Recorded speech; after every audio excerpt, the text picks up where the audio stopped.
I'm, old enough to. I was in the Labour Party in Militant when Militant was in existence, which was a predecessor of the Socialist Party. And what we found in the Militant was as soon as you started to actually get the Labour Party to become socialist, they expelled you, or the people who were in charge expelled you.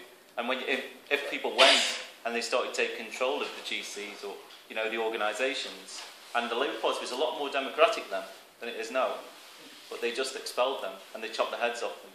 And now, actually, what happened in Southampton, where Stevie comes from, there was 3 councillors who actually stood up against the cuts. They've all been kicked out of the group of the Labour Party, and it's systematic in the Labour Party. The problem is, if I believed what you're saying, I'd be there tomorrow. But I think what would happen, as soon as you get your head, okay, they'll tolerate you when you're in the branch, you're filling out, you've got to get some bums on seats, haven't you?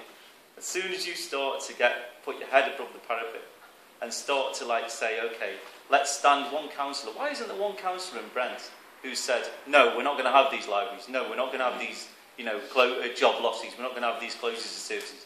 No, they haven't. No, whatever they say, they haven't. There has not been publicly one councillor in Brent that will say it, because they know, and they've come from a breed now, which have been told that if they say that kind of thing, they're out. And that's it. We've been talking about an alternative. What I can hear from this meeting a lot is there's no alternative.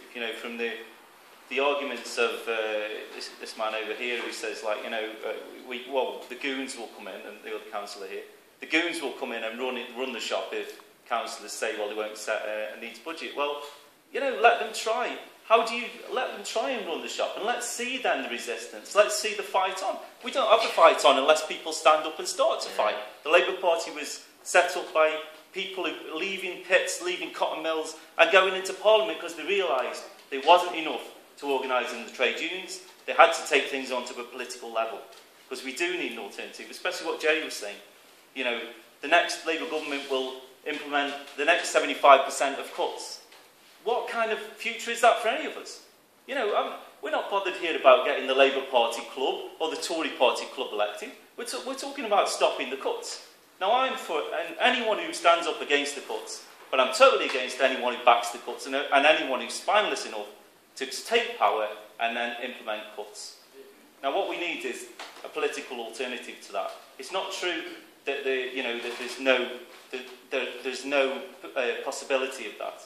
Because already around the Trade Union Socialist Coalition, which the Socialist Party is part of, we've got the rail workers, we've had the fire brigade workers, we've also had PCS, civil servants, and they've just taken a historical ballot, which will allow them to back, now people who are going to stand against cuts and things like that.